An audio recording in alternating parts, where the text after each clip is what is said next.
Yo, YouTube, what's up? Checking in real quick. Hey, I'm sitting here listening to one of these shows talk about my Carolina Panthers and David Tepper as the owner.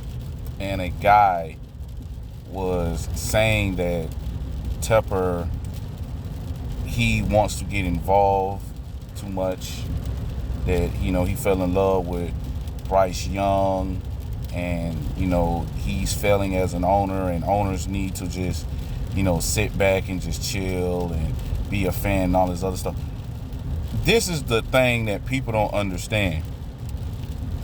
These billionaires, a lot of them don't get football teams and want them to be good. A lot of them get these teams just to flex, to say, yeah, I got a team too.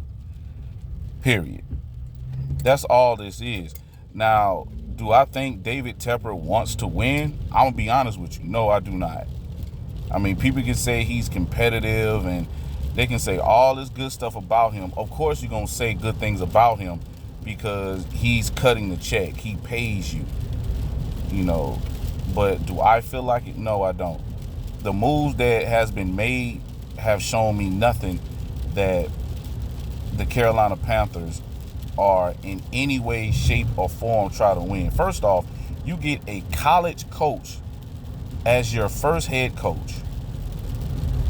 Then you keep the regular GM.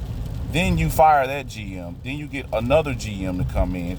Then you get rid of that coach. And then you bring in another coach who was a failure at another organization as a head coach. And now you make him my head coach just because he was a former Panther.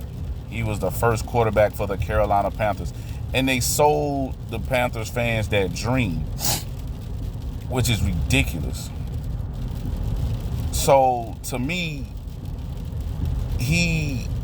like I said, this is my personal opinion. I feel like David Tepper is sabotaging this team. I feel like he wants to have this team at a lowest value so it can be moved. I don't believe that he likes the city of Charlotte. I don't think he likes the state of North Carolina. And he don't wants to be in the Carolinas. Where he going to move it? I know everybody been asking me. I don't know. They had that project that they was going to build in Rock Hill, where they was going to have numerous of jobs for a lot of people.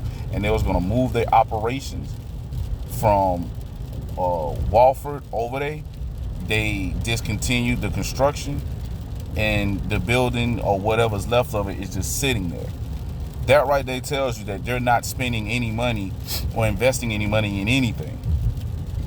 Only thing they're doing is making bad decisions, and these coaches saying that, well, he wants to win now. There is no way you're going to win with this roster.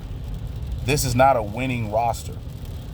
I'm tired of, people coming on the internet and saying, well, this is a roster made for veterans, for a veteran quarterback who's been in the league. Well, if they knew that, why in the hell would you sit here and spend your first round pick and your top guy to get another pick and to give away your other first round pick of next year just to get the number one pick, just to get this guy? Like, you're setting him up for failure because he doesn't have, he doesn't have a deep threat. He has DJ Chark, who's non-developing. You got Jonathan Mingo, who's trying to develop. You got Adam Thielen, who's supposed to be a veteran for these young guys, and he's in a totally new situation. You don't have nothing around him for him to work with. You have a shaky offensive line. You got injuries all over the defense. It's not inclusive for success. But yet and still, the GM thinks that, we're going to put this team together and we're going to win. And you got this owner who allegedly sitting here thinking that, yeah, we're going to win. Like, no, bruh. No. I know what you're doing. You're sabotaging this team. Y'all killing Bryce's confidence. And yes, Bryce got to go through these growing pains of everything like that. And speaking on that, I'm tired of people always sitting there saying, well, CJ Stroud is better. CJ Stroud, we should have got him instead. Bro, it wouldn't have mattered who we got because the offensive line is not stable. We don't have the same playmakers that they got in Houston. Houston been a bad franchise for a minute since Deshaun Watson left. So think about all that time he left and those players that they was accumulating till they got what they got right now. So it took time to get to where it's at. And now he can just fit right in with a young coach in D'Amico Ryans and start having success. While on the other hand, with us, we got a coach who don't know what the fuck he's doing. You got a team that's basically just been glued together and just figure out we just gonna put this young boy and just say, well, he's a Heisman Trophy winner. He's very educated. He's smart, right? The nigger's smart, right? He'll just figure it out. That's basically what they're doing. And then they got the boy out here looking robotic. So it's setting up for failure. People have to understand this is not going to be easy. This is not going to get any better. Bryce may get better as a player, but I don't think with us. The only way he gets better, Frank has to go.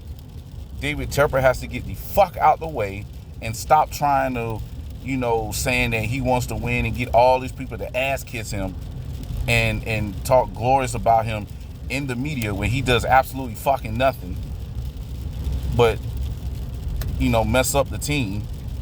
Get rid of this damn GM and focus on football. Just focus on football. Focus on developing the talent that we have. Bring in help that is willing to play and help this man develop. Period. It's not hard. It's simple. It's football. So, I don't know. I have no idea what the solution is right now. I just know right now as Panther fans, we're going to have to weather the storm. Everybody saying, well, Bryce got to go through this. And not understanding that, the Panthers organization put him in this bad situation by drafting this young man in a terrible situation. And I'm going to be honest with you, and people may not like this. Maybe Steve, what his name, Wilkins or Walsh, maybe he was a better coach and should have been the head coach. But I know why they didn't keep him. I'm not going to get into that because I don't like to get on those kind of topics because I always think them kind of topics is cop-outs anyway. But, yeah, he would have been a better coach than what we have right now. So it's going to be a tough ride. We got no choice but to go through it because, we're fans. We love our team while they just sit there and just laugh and think, this shit is funny. So, but other than that, YouTube, I'm going to holler back at y'all because I got more discussion to talk about. The next one I do, it may be pretty interesting. But right now, signing out. Oh, yeah. And I'm going to start doing predictions on games. I should have been done it. I really got a lot going on right now. But I'm really going to start getting predictions in college games. So pro games as well. But like I say, YouTube, stay tuned. I'm gonna start putting in some content for y'all or whoever's watching. If you want to, cool. If you don't, I don't care because I'm gonna drop this anyway. So, but yeah, holla.